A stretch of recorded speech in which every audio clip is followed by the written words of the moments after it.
কে তুই মানো নো একদিন সিঙ্গো মাস্টার করব মই তো আলাদা খেলে মই ধন্যবাদ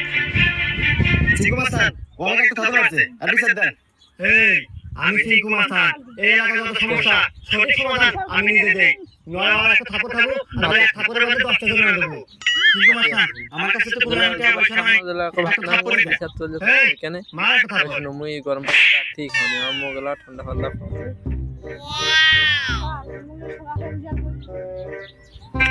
বিচার করে দিবে কেন মই ঠান্ডা শুরু এই যে আমি থেকে যাওয়ার সময় 50 টাকা পরে বাঁচলাম তো ভাবলাম যে এনে খরচ করে দিই এই ধরেন 30 টাকা আপনি নেন আর 20 টাকা দিয়ে দিন না কি রাখাছে ফোন করে দিবে 20 টাকা নিয়ে যান আমার লাগবে না